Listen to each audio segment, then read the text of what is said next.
Hello, welcome. First ever time doing an actual prediction show, and I've got to say I'm actually quite excited about doing it in regards to football predictions. For many months, well, even years, a lot of people have been saying to me, "Look, you need to be doing this show." By the way, my name is Dwayne. Welcome, everyone. And I'm just going to have a look at a few matches over the Champions League and Europa League. You're going to notice that I'm not actually going to speak about every single game. I'm not even actually going to go over like options upon options upon options. But I am going to look at specific games and hopefully I can find you some winners.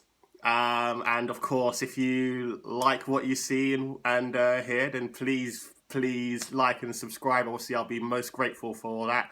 And I'll get right into it. I'm going to go with the one which the first one I'm actually going to look at for you. I'm very worried about pronouncing. It's the Norwegian team in the Champions League. Apologies if I get this wrong. I think it's Midtjylland. I think that's their name. Midtjylland versus Ajax. Now, in regards to this game, a lot of people will look at this game and say, yeah, Ajax, this is a walkover. They should win this quite handsomely, possibly by 2 or 3 clear goals, which is very, very likely, to be honest with you. Midtjylland, of course, have not had the greatest start in the Champions League, not going the best in their Norwegian league either at this moment in time. I don't think they've actually scored in the Champions League yet this season, which is obviously not a great start. However, Ajax are very much known to play such an open, expansive way. And I feel that this way of football is going to give Midtjylland some chances. So with that in mind, yes, I do believe Ajax are going to win the game, but I do also feel that Midtjylland will get on the score sheet. I will be looking at the odds that I'm actually going to be giving you are decimal or also known as European odds. So the first one I'm looking at is Midtjylland versus Ajax, and for Ajax to win and both teams to score, you're looking in and around 2.75. That's 2.75, okay, which is obviously great odds to this kickoff, this little skint with. And now I've got that out of the way because that name kills me. I'm going to move on to Arsenal versus... Actually, no, I'm not. I'm going to move on to Man City versus Olympiacos, also in the Champions League. Now, we all know Olympiacos cannot travel away from home. They're absolutely horrific in the Champions League when it comes to being away from home. I have absolutely no idea why. Even without the fans, I would have thought it would make it a little bit more neutral and give them more of a chance. It's just not working out for them away from home. And it has been the same for many, many years. I think the last time, they had a little bit of a go away from home we're going back a few years, showing my age a little bit. But I remember when the likes of Rivaldo had a little stint there. And yeah, they showed up a little bit. But yeah, I don't see anything happening for them in this game. Manchester City, well, what can I say? They are free-flowing, they are gung-ho, they are all-out attack. We all know that, unfortunately, one of the greatest strikers in the Premier League history, Sergio Aguero, is out at this present moment in time. Of course, we wish him well. Gabriel Jesus, pictures came out yesterday, didn't they? With him training. Not quite sure whether Pep is going to bring him back in for this game. I think it might be a bit too early for him. So who knows? And if that's the case, then we might see the likes of Ferran Torres up front for the 3rd game in a row, spearheading the attack, which leaves the likes of Kevin De Bruyne, the likes of Raheem Sterling, to actually play in their actual positions, to actually, run off, slip the balls inside. And the key for this game that I'm looking at, I'm going to focus on, is Olympiacos. I'm going to look at Olympiacos' demise. Now, with Olympiacos, we know that they are dire away from home. My question, regarding this option that I'm looking at for you guys, I'm zoning on Raheem Sterling. Okay, I'm actually going to zone in on Raheem Sterling to outscore the opposition, which you can find around 2.87. Again, good odds. Okay, very strong odds. 2.87. Now, when I'm looking at this sort of notion, there's two questions that come into my mind. One, are Olympiacos going to score at the Etihad? I don't think so. Two, is it possible for Sterling to score a brace in this match? And my answer is yes. Now, the reason why I look at a brace rather than just one single goal is because if by some miracle Olympiacos score one, do I think Raheem Sterling is capable of scoring two in the match? Yes, I do. So, Raheem Sterling to outscore the opposition at 2.87, I think is very, very good odds. Moving on. Now, we're going to move on to Salzburg versus Bayern Munich. Now, Bayern Munich are arguably, well, it's very difficult to argue. They are the best team in Europe at this present moment in time. They are like a freight train. I look at their forward line and it's scary. It freaks me out to the greatest degree whenever I look at that forward line. You know, whether it's the likes of Gnabry, whether it's the likes of Thomas Muller, or they want to rest someone, they're just bring in Sane just because they can. It's absolutely ridiculous. You look at their left-back position, how strong it is with Alfonso, who's not even getting a sniff at this moment in time. Because, of course, Hernandez is in the team. But even if the likes of Hernandez get injured, you're bringing one of the fastest guys in Europe in Alfonso Davies into the team. It's ridiculous what they can do. I haven't even spoken about the likes of Lewandowski. You know, and I know the riches that they have at this moment in time. Arguably the best midfielder in the world at the moment, Kimmich, being flanked by Goretzka. There's just too much. It's absolutely ridiculous. However, I do believe in this game, Bayern Munich are going to come away with the victory. Yes, I do. But I do like the look of Salzburg. Salzburg are... They also are quite free-flowing. There's a few free-flowing teams around Europe that I really like watching. Salzburg is one of them. You've got the likes of Atalanta, who I absolutely love watching as well. I digress, but I'll come on to those another time. Okay, but in regards to Salzburg, I do believe they will nick a goal against Bayern Munich. I genuinely believe they will grab a goal against Bayern Munich. And for that reason, I'm very much looking at the likes of Bayern Munich to win and both teams to score, which you can find at 2.0. Okay, Bayern Munich and both teams to score, you can find at 2.0 in and around that area. Again, quite good odds, I certainly believe. Okay, so have a look at that, definitely.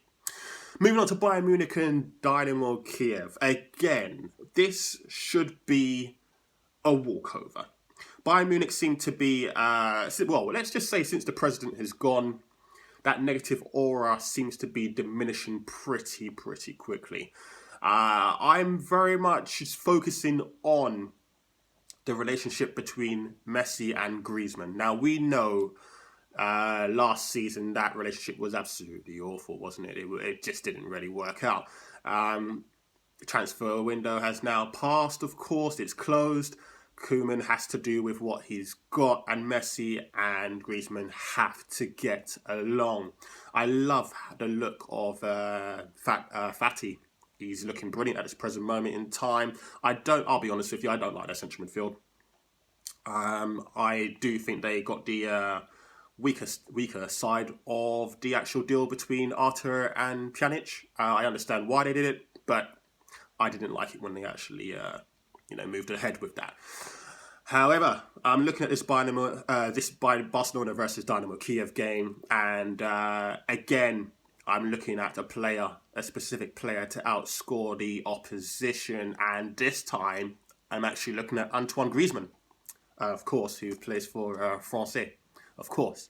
The reason why I'm looking at Antoine Griezmann is because I feel Barcelona are beginning to click. I genuinely believe they are beginning to click. Very, very nice goal against Deportivo Alaves on the weekend. A nice one-on-one, clipped over the goalkeeper, nicely taken goal. I do believe he is someone who has to learn to adapt. He's got to learn to become a number 9. If Barcelona are going to play him as a number 9, he has to learn to play as a number 9. I know he loves to drift out to the left-hand side. He has to stay in the box. And if he stays in the box, he'll score a lot more goals like the one he scored against Deportivo Alaves on the weekend. And I do feel that he will outscore Dynamo Kiev, because again, I just don't feel that Dynamo Kiev will score at Camp Nou. I don't see it whatsoever. And if that is the case, that goes back to my 2 questions that I asked earlier, and same in regards to Raheem Sterling. Can Griezmann score a brace against Dynamo Kiev? Yes, I believe he can. Will Dynamo Kiev score a goal in this game? No, I don't believe they will, but just in case they did score, can Griezmann score a brace? I believe he can. So, in regards to that, again, nice tasty odds for you. We're looking at 2.50. 2.50 for Antoine Griezmann to outscore Dynamo Kiev by himself. Okay? We move on. RB Leipzig versus Paris Saint-Germain. Now, in this game, I care not who wins. I'm not looking at both teams. You'll notice I haven't looked at both teams to score as of yet, or anything along those lines, which I will look at further videos. But at this moment in time, I'm looking at things that I think there's a very good chance of happening in these games. I like the both teams to score and so on and so forth, separately, more in the league games rather than Champions League and Europa League ties. But I move on to Leipzig versus Paris Saint-Germain. Now, Leipzig, love their counter-attacking style. Absolutely beautiful to watch in the Bundesliga. It doesn't even seem like they're really missing Timo Werner at this present moment in time, if I'm honest with you. They're looking strong, and I do feel that they probably will finish. I've got a feeling they might break into the top 2 this season. It's bold, but I feel like they might just slip into that top 2, slipping right behind Bayern Munich, of course. Paris Saint-Germain, of course, they're looking strong. They're going to run away with the league again. We know that. Now, Neymar, is he going to make this game? Not 100% sure. However, the onus is going to be on, of course, the Prince, Kylian Mbappe, to perform yet again. I'm liking the look of the likes of Angel Di Maria, Draxler, and so on and so forth. Now, will Draxler play? I have no idea. However, whenever Draxler plays, Draxler always gives a 7 out of 10. I'm always intrigued by his style of play. Sarabia is fitting in very nicely. Anders Herrera, nice goal on the weekend. Don't be surprised if he gets on the score sheet again. But for this one, I'm actually looking at Mbappe to take the ball by the horns, to run through from the left-hand side, burning on the right, and slip one in. And we're going to see that infamous celebration. My tip for this game is Mbappe to score at any time, which you can probably find in and around a 2.05 European odds. I do feel Mbappe is going to score. Don't be surprised if he scores 2, but I definitely feel like he's going to get on the score sheet. And the last tip I'm going to give is actually in the Europa League. You may have heard me briefly mention their name earlier, and that's Arsenal versus Molde in the Europa League, which will be happening on Thursday. In this game, Arsenal are going to be so buoyant after that victory yesterday against Manchester United.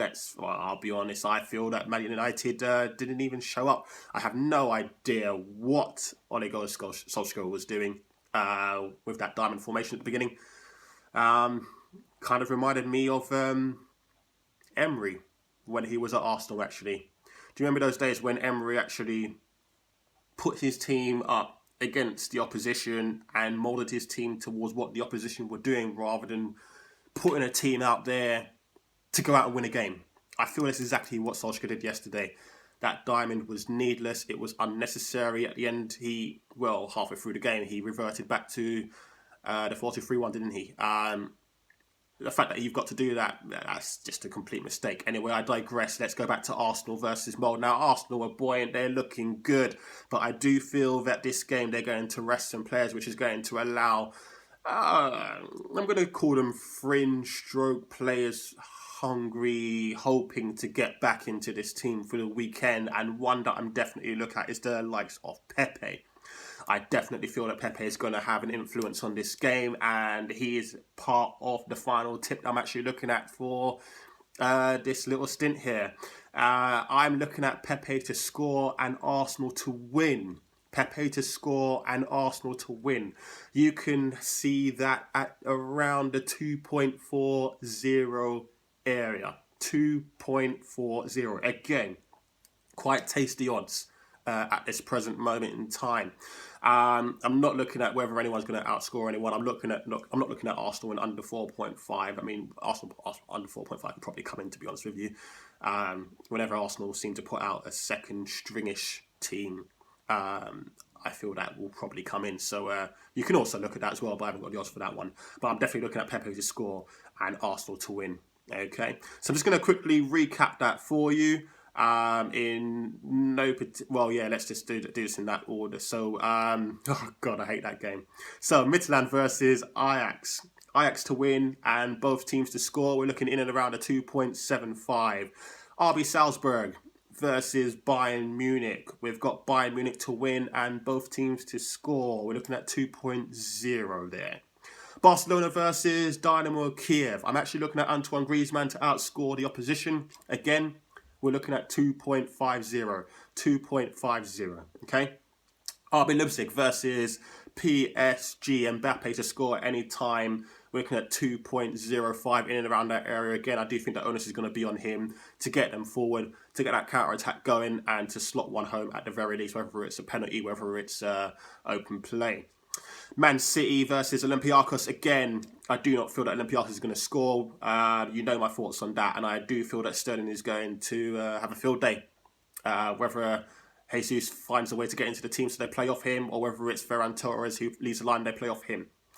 And that one is at 2.87. Arsenal versus Mold, Pepe to score and Arsenal to win in the Europa League, 2.40. Okay, I hope you have enjoyed my thoughts and opinions at this present moment in time. I definitely will be looking to do one for the weekend in regards to football Premiership. I probably will look at the Serie A, La Liga, Bundesliga.